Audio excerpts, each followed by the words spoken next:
Olá, este vídeo foi uma sugestão do Wallace e aí eu tô aproveitando a ideia dele. Vamos ser rápido que tem muita coisa. Começando com as cartas, a gente tem cartas pônticas do vídeo, tá? As cartas que ele escreveu no exílio, tem vídeo resenha para esse. Uma das melhores leituras do ano passado, C.S. Lewis e São João Calabria, cartas latinas. Esse volumão da Thomas Nelson Brasil, com as cartas do C.S. Lewis. Isso aqui também é delicioso. Inclusive a citação de livros e de escritores.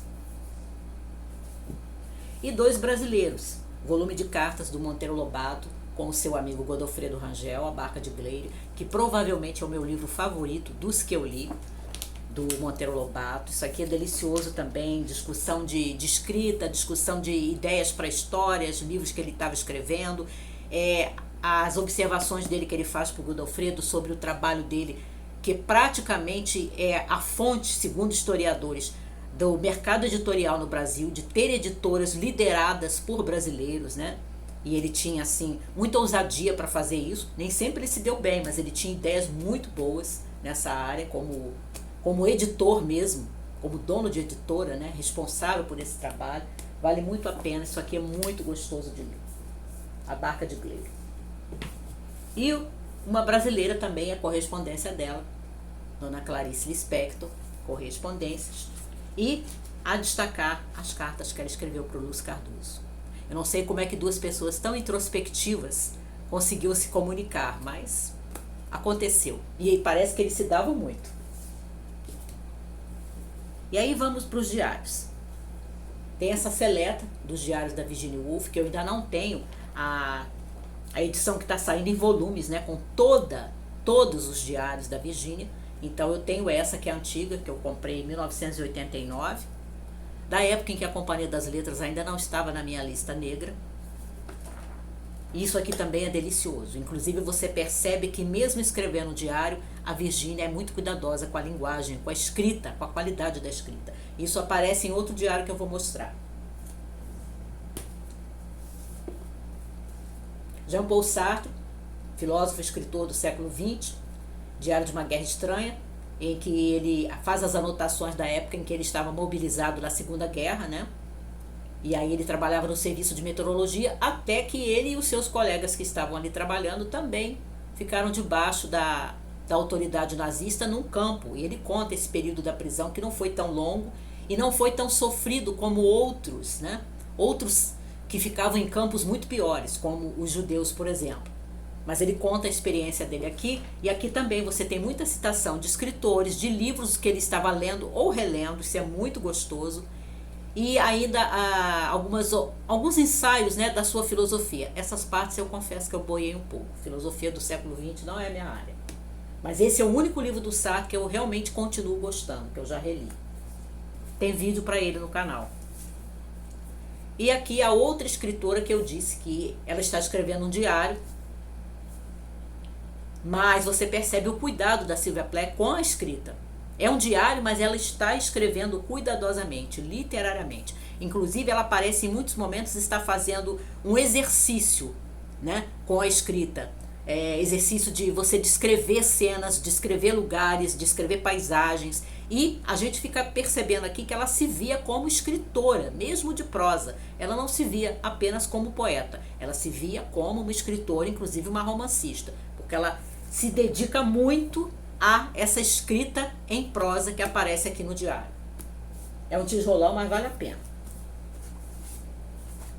E um dos volumes, que são 4 que eu tenho, tem vídeo para esse volume, Diário do Entardecer, do nosso Josué Montelo. Já falei que o Josué Montelo também é delicioso, qualquer volume que você pegar, Diário da Manhã, Diário da Tarde, Diário do Entardecer ou Diário da Noite Iluminada.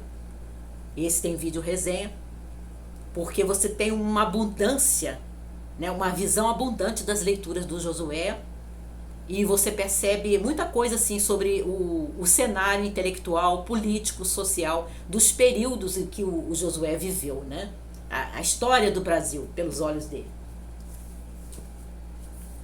E aí, vamos ver as autobiografias. Algumas você percebe que são autobiografias parciais, porque o autor ele conta uma parte da vida dele, são mais memórias de um determinado momento, né?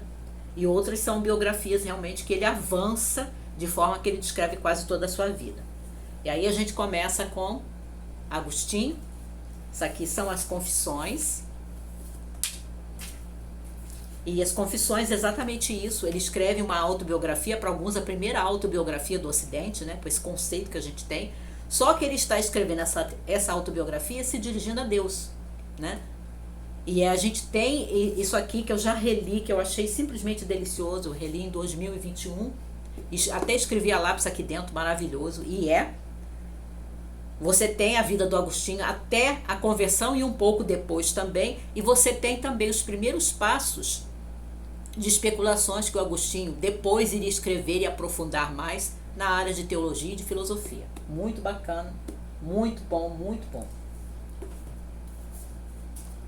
Também a autobiografia do John Bunyan, Graça Abundante, que eu gostei muito mais do que de O Peregrino. Isso aqui realmente eu achei delicioso, embora ainda não tenha relido, eu gostei muito, por isso eu botei. E o Bunyan, para quem não sabe, é um escritor puritano, do período do movimento puritano, final do século XVI e começo do século XVII, um puritano inglês.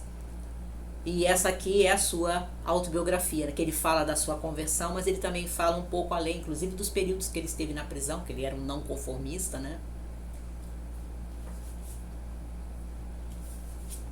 E outra também, outra autora cristã, essa do século XVIII, Madame Jeanne Guyon, autobiografia, que eu amei quando eu li isso aqui, mas ainda não reli. Eu já tinha lido outros livros da Jeanne Guyon sobre espiritualidade, fiquei muito impressionada. Aí eu comprei a autobiografia, que saiu há vários anos. Na época que eu li, eu gostei bastante, mas preciso reler.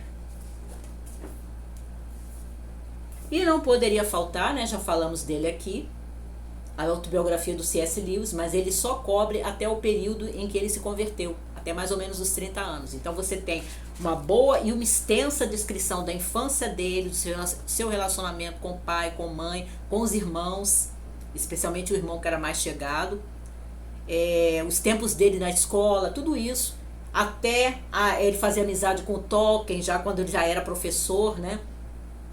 E a conversão dele por volta dos 30 anos. Surpreendido pela alegria.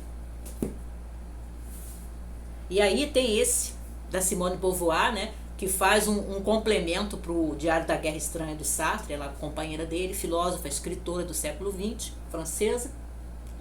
E esse aqui, esse volume da autobiografia, porque são volumes da Simone, A Força da Idade, eu já reli e eu gosto muito, é o meu favorito dos livros dela autobiográficos. Porque você tem aqui o período justamente da França ocupada, né? Esse diário, né?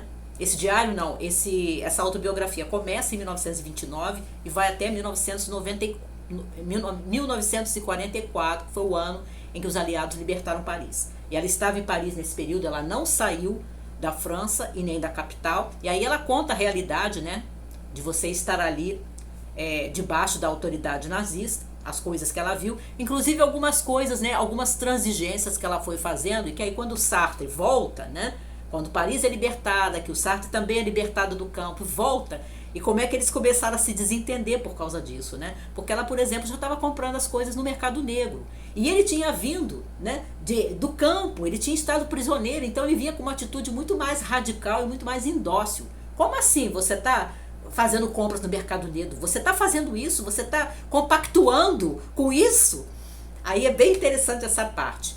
E, como sempre, essa parte da vida intelectual da época, né, na França desse período. A década de 20, que esse livro cobre, e a primeira metade, mais ou menos, da década de 40, dos anos da guerra.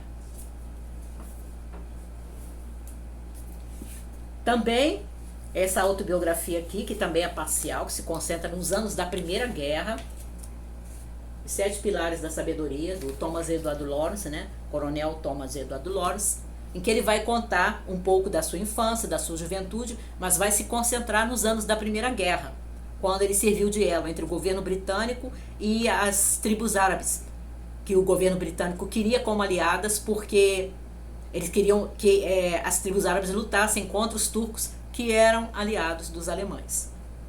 E aí o Lawrence foi escolhido, né, para ser essa ligação entre um governo e as tribos. E aí ele se concentra muito nos anos da Primeira Guerra, mas ele continuou vivendo depois disso, e nesses anos ele não prossegue, né? Então é uma autobiografia parcial. Mas isso aqui também é literariamente superior a outras autobiografias, outras memórias que a gente lê. Isso aqui é muito bonito, inclusive partes para você ler até em voz alta. Eu já reli, e esse tem vídeo resenha também. Também tem vídeo resenha no canal este amigo do Thomas e Edward Lawrence, que é o Robert Graves, que nós estamos fazendo um projeto, Robert Graves, neste canal. E Goodbye to All That é a autobiografia dele, tem vídeo resenha neste canal. E a autobiografia dele, que também não cobre até os últimos anos de vida dele, né? Mas ele faz um pós-fácil já dos anos 50, de 1950 mais ou menos, quando ele já estava na ilha de Maiorca, perto da Espanha. Mas ele se concentra também na juventude, nas escolas que ele frequentou, inclusive aquilo que a gente acaba tomando horror de internato inglês, nas coisas que ele conta. Tem vídeo resenha para esse livro. E ele se concentra como o amigo dele, o Thomas Edward Lawrence, nos anos da Primeira Guerra e as coisas que ele viu. E foram esses.